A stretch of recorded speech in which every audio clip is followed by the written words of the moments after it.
ensuite, côté-côté. Voilà, regardez, D'accord. Côté-côté. Sainte-Catherine. Côté-côté, j'y vais doucement pour montrer. Jaune. Et ensuite, je vais enlever. Côté, qui sont très bonnes. Et tu peux l'enlever. Et là, voilà, j'ai un greffon. Hein, mon greffon qui a fait le demi-diamètre, un peu ce que j'expliquais tout à l'heure pour le cylindre Olivier, vous voyez. Comme une écorce. Voilà. Est-ce qu'il y a une grande différence? Oui, non? Ah non, si, la différence, elle va être, bien sûr qu'elle va être, elle va être complètement différente. Parce que ici...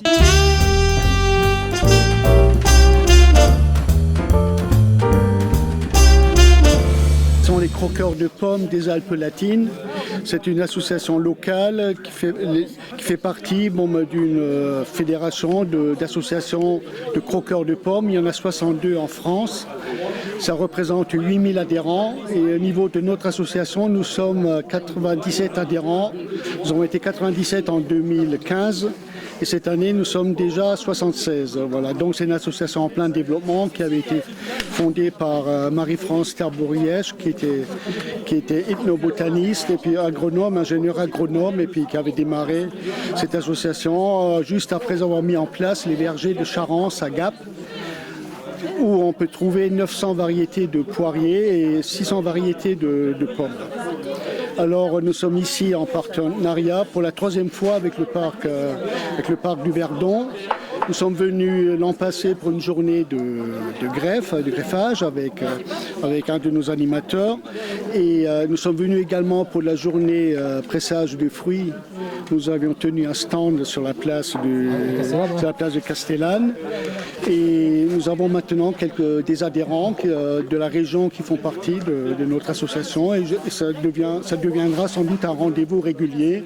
Je pense que nous viendrons régulièrement, 1 à 2 fois par an. Le but de l'association, c'est la sauvegarde des fruits anciens, c'est ça? C'est la sauvegarde des variétés anciennes de fruits, les pommes, les poires, mais également les cerisiers, les pruniers, enfin tous les fruits à noyaux, à pépins.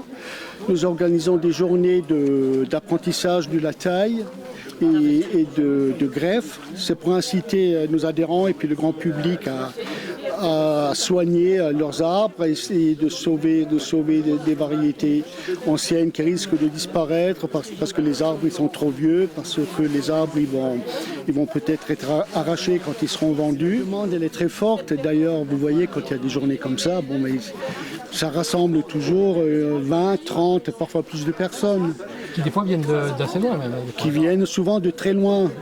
Là, au niveau de notre association, nous avons organisé 8 journées, nous avons un planning de 8 journées de greffe et de taille. Et ensuite, nous serons présents sur toutes les foires, sur les foires de la région. Ça va démarrer avec Embrun dans les Hautes-Alpes. Nous irons dans la vallée du Jabron, à la limite de la Drôme, après Sisteron. Nous viendrons à la foire de la Javie, à la foire Sarto de la Javie. Nous serons également à la foire aux mules à Seine.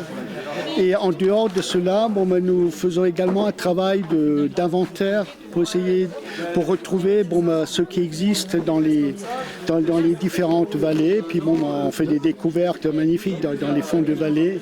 D'ailleurs, répertorier les fruits anciens que les gens peuvent vous contacter si des fois ils ne savent pas le fruit que c'est ou l'arbre que c'est, ils peuvent vous contacter pour... Ça c'est la partie identification. Lorsque nous sommes présents sur les foires, nous demandons toujours aux gens d'apporter au minimum 4-5 fruits du même arbre pour qu'ensuite nous essayions de déterminer ce que c'est comme variété. C'est un travail qui est très, très minutieux, très assidu. On ne le trouve pas forcément la première année. Et puis puisque le fruit peut être différent d'une année à l'autre, il peut être plus gros, moins gros, selon que ça a été un été plus humide ou moins humide. Mais nous faisons souvent des très belles découvertes. Après, nous essayons aussi de voir quelles sont les variétés qui sont plus spécifiques à chaque région. Un des buts de notre association, c'est également de créer des partenariats, des conventions avec des communes pour la mise en place de vergers-écoles où les enfants ils peuvent parrainer les arbres que nous greffons et que nous plantons. Et puis après, avec les enseignants, ils peuvent suivre l'évolution de ces arbres. ce qui permettra par la suite, lorsque ces arbres donneront des fruits, de faire tout un travail de dégustation, de découverte gustative. Oui, de nouveaux goûts, puisque des fois ça a des goûts un peu spécifiques, quoi. Ah, mais il y a une énorme variété de goûts entre les sortes de pommes, mais c'est pareil pour les poires, hein, puisqu'il y a les poires de couteau, il y a les poires à cuire, et puis bon, il y a des richesses incroyables. Bon, c'est tout un patrimoine que nous essayons de sauvegarder. Puisque même les variétés modernes, elles sont issues des travaux de l'INRA, qui a utilisé ce terreau, cette richesse génétique qu'on a dans les variétés anciennes. D'où l'importance de les sauvegarder pour que dans l'avenir, qu'on puisse toujours découvrir, créer des variétés qui soient mieux adaptées aux variations climatiques. Mais si on perd le terreau de ces recherches, dans ce cas-là, on aura tout perdu. Pour créer des nouvelles variétés, il faut pouvoir piocher dans les ressources qu'on a avec les anciennes variétés. Voilà. Oui, là, on a eu plutôt tendance à rétrécir les variétés. Ça fait que c'est toutes les mêmes et on n'a pas la diversité qu'il y avait avant, quoi. Voilà. Là, vous avez utilisé le bon mot, puisque nous œuvrons pour la biodiversité, qui est la richesse de l'humanité depuis l'apparition des premières rosacées qui ont donné les pommes.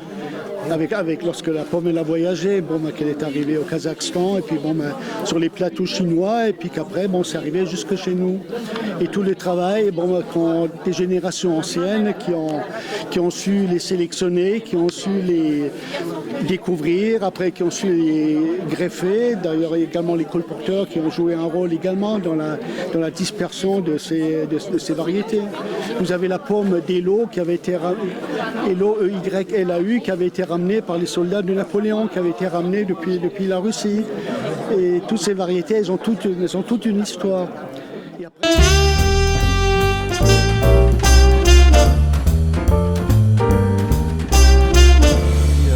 Donc agriculteur à titre principal et greffeur, tailleur, et je forme sur la taille de l'arbre fruitier en général et des arbres fruitiers anciens. Et donc je forme aussi sur le greffage.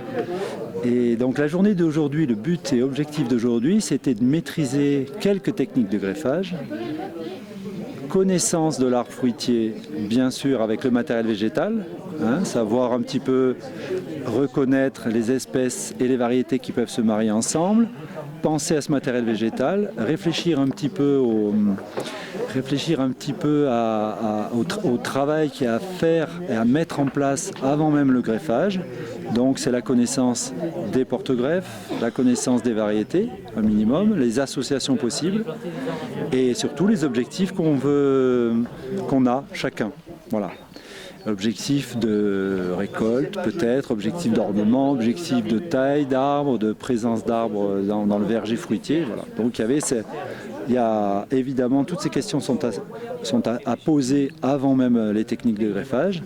Et donc quand on sait à peu près ce qu'on veut installer, on passe au greffage. Voilà.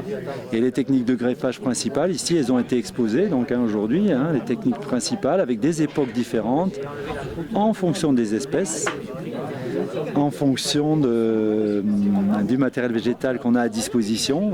Et donc si on veut retenir quelque chose, il faut un porte-greffe sain, un matériel végétal sain d'origine, des greffons qui sont la variété, ça doit être aussi dans un état sanitaire parfait.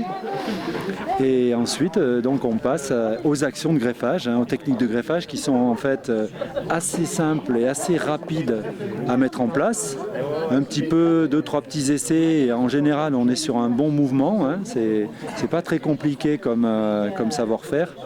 Ce qui est le plus délicat, c'est surtout le choix des greffons, du porte-greffe et aussi de l'époque. Voilà. Logiquement, des fois c'est relativement précis, quoi. Oui. Il faut bien connaître l'arbre et le lieu où on le met. Oui, exactement. Il faut bien connaître ça. Il faut connaître un petit peu les adaptations du porte-greffe à notre sol, au climat, savoir ce qu'on va faire. Tout à l'heure, je disais savoir ce qu'on va faire, c'est aussi penser à est-ce que c'est c'est un arbre qui va être fertilisé plus tard? Est-ce qu'il sera arrosé? Est-ce que c'est un arbre qui va pousser ou pas? Et sera-t-il vigoureux, puissant ou pas? Et donc en fonction de ça, on organise le greffage pour arriver à avoir un équilibre d'arbres en fait. Des arbres pas trop poussants pour avoir des fruits, mais pas trop faibles pour quand même qu'ils puissent avoir de la végétation et pouvoir reproduire des fruits un peu chaque année. On essaye de trouver cet équilibre et le greffage, il fait partie, c'est un des paramètres qui fait qu'on a une belle réussite d'arbres plus tard. Voilà. C'est juste une technique qui permet quand même de stabiliser notre production, notre arbre, de le rendre un petit peu régulier chaque année. Alors oui, parmi toutes les techniques qu'on a vues ici, puisqu'on a nommé aujourd'hui le greffage en fente double, le greffage en couronne, qui est très utilisé pour le surgreffage d'ailleurs, c'est-à-dire le changement de variété. On est déçu d'une variété, elle n'est pas productive, elle n'est peut-être pas bonne en goût. On peut regreffer sur la variété qu'on avait avant, on n'est pas obligé de greffer et de revenir sur le porte-greffe. On avait cette technique-là et on en a une qui est évidemment plus, on a une plage de greffage qui est beaucoup plus grande, qui va de février à juin, même certains peuvent greffer en été, ça arrive, moi j'ai vu des greffages en été, et donc le nom de cette technique c'est sheep budding en fait, sheep budding, bon voilà, ça correspond un petit peu à une greffe en plaquage, mais avec une insertion du greffon dans le porte-greffe un peu plus forte, on appelle ça aussi un greffage dans l'aubier. C'est-à-dire qu'on rentre dans le bois, alors qu'habituellement, c'est plutôt un collage d'un greffon sur le bois du porte-greffe. C'est plutôt doux, là, c'est plus là, voilà, on est plus dans un greffage dans le bois. Il y a d'autres techniques d'ailleurs qui sont aussi dans du greffage dans le bois. Voilà, une partie est rentrée dans le bois, c'est un petit peu aussi pour caler le greffon. Voilà. Mais c'est vrai que sur l'ensemble des techniques, on ne peut pas dire qu'il y en ait une qui soit meilleure qu'une autre. C'est plutôt que pour certaines espèces c'est meilleur, ça dépend ce qu'on veut faire et surtout de l'époque à laquelle on le fait. Est-ce qu'on a conservé des greffons ou est-ce qu'on veut greffer avec des greffons directement pris en sève? Voilà. Donc c'est là qu'on peut avoir des techniques différentes. Par exemple, je donne l'exemple de la greffe à l'œil, à l'écussonnage, qu'on appelle l'écusson. C'est la greffe la plus utilisée dans le monde. En nombre de greffages, c'est la greffe la plus utilisée. Le greffage à œil dormant, c'est la récupération d'un œil d'une variété. Donc, inséré sur le porte-greffe de l'espèce qui correspond. Et ça, c'est une greffe qui se fait à œil dormant, c'est-à-dire au mois d'août, à quelque chose près au mois d'août. Juillet, août, septembre pour certaines variétés. En tout cas, c'est début de repos végétatif, mariage et soudure tranquille du greffon sur le porte-greffe et redémarrage au printemps suivant. Voilà.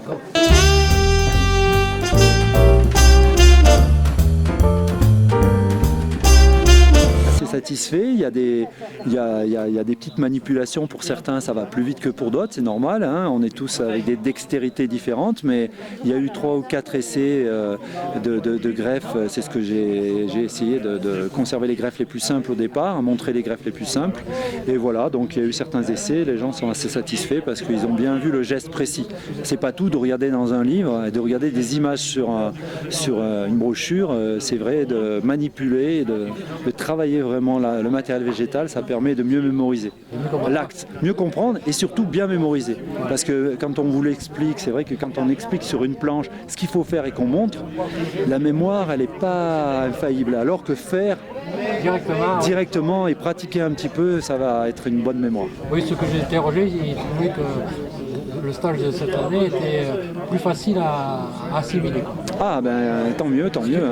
Bon après moi ce que j'aimerais laisser comme message à tous les stagiaires, je leur ai un petit peu dit déjà au cours de la journée, c'est qu'évidemment il faut pratiquer comme beaucoup de choses, mais que la réussite elle n'est pas que sur la technique et la dextérité de son greffage, elle est sur la préparation d'avant, j'insiste bien, elle est surtout là-dessus, et que en pratiquant on a des échecs et les échecs, il faut faire avec et des échecs qui nous font grandir. Exactement. Voilà. Pas hésiter dans une année, comme on attend le résultat après, et qu'on a ce laps de temps qui est décalé, ne pas hésiter à faire plein d'essais, en fait, avec même à la même époque, pourquoi pas 3 greffes différentes sur les mêmes sujets, sur d'autres sujets, pas loin, et comme ça on peut comparer et avancer plus vite qu'à en faire une greffe cette année et dire l'année prochaine je ferai telle greffe.